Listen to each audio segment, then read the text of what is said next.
This woman almost lost her leg due to an ant bite.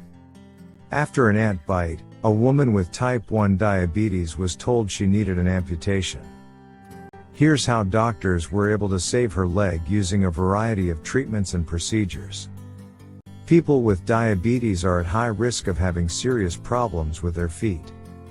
They can develop a type of nerve damage called peripheral neuropathy, which causes numbness, pain, and tingling. They can also have slow wound healing due to poor circulation. If someone with diabetes gets a cut, bite, blister, or foot ulcer, it can lead to chronic or serious infections, even amputations. But the obstacles don't stop there. 1 in 3 people with diabetes develops peripheral artery disease, an artery clogging condition that further restricts blood flow to the limbs. Carla Erf, 59, was only 11 years old when she was diagnosed with type 1 diabetes.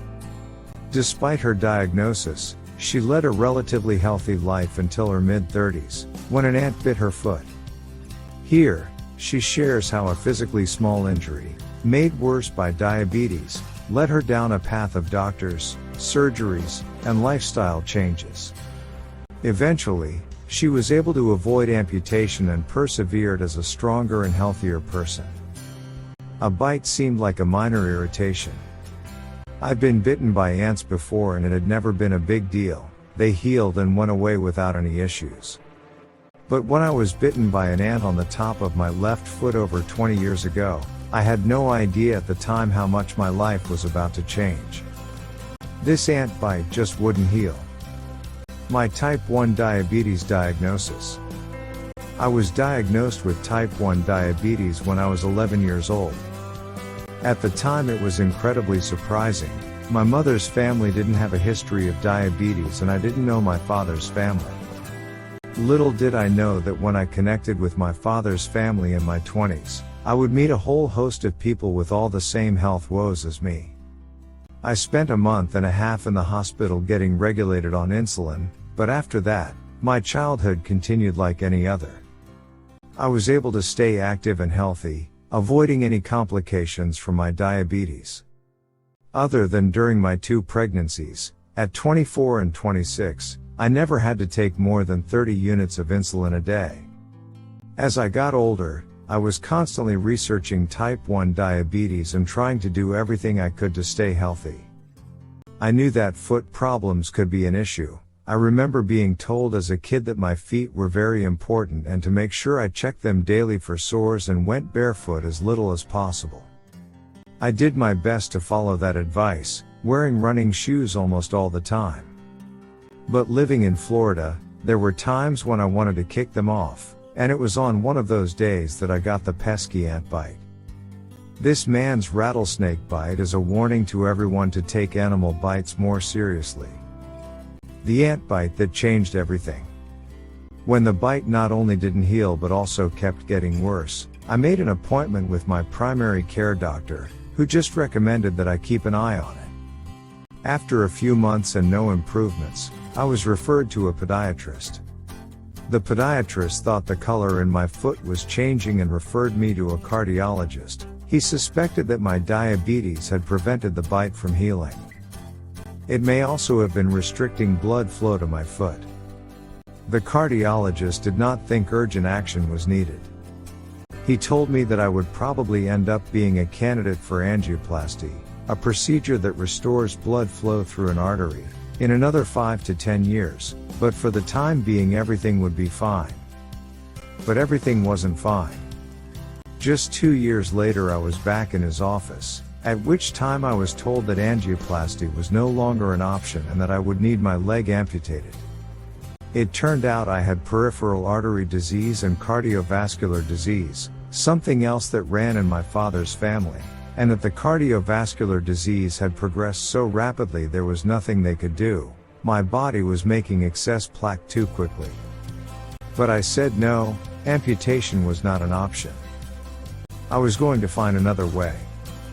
Placing an artificial artery in the leg. As I researched more options and different doctors, I suffered from nerve pain and discomfort, mostly at night. It would keep me up for hours, hours during which my mind would return to my kids, who were 10 and 12 at the time. I needed to fight this for them. But it got worse. The arteries continued to fill with plaque, and with no fresh blood flowing to my foot, it started to die. I eventually got gangrene in 3 of my toes. I found an interventional cardiologist who agreed to perform a bypass and put an artificial artery in my leg. And it worked. The color came back and I didn't lose a single toe. The artificial artery lasted for 8 healthy years until it failed. I went back to the same doctor, who said we could try harvesting an artery from my right leg, but only 9 months passed after that procedure before I started to develop gangrenous toes again. This man beheaded a snake, and it still bit him. Stents, bypass surgeries, and more. So we began a routine of monthly appointments in which my doctor would go in, clean the plaque out of the arteries and place stents as needed. Once we had my leg in fairly good shape, my doctor said we needed to see how my heart was doing. More stents and bypass surgeries followed. Difficulties arose. As a long-term diabetic, my arteries are the size of a small child's, which made these procedures challenging. But I didn't want to have open heart surgery, and I eventually flew to Chicago, where surgeons at Loyola performed bypass using the Da Vinci robot. That was back in 2012, and I haven't needed a heart procedure since. Living with type 1 diabetes. Diabetes attacks every organ in the body. For some people it's the kidneys or the eyes. For me, it was my heart and my arteries. But I refused to be a person who sat back and let it take over my body and my life. Today, I take medication to protect my heart and manage my cholesterol in addition to my insulin, and I stay active and busy. On the weekends I work weddings, and it's not uncommon to find me on a ladder draping flowers or strings of twinkly lights. I eat lots of salads and vegetables and hardly any bread, and I drink at least 1.5 liters of water a day.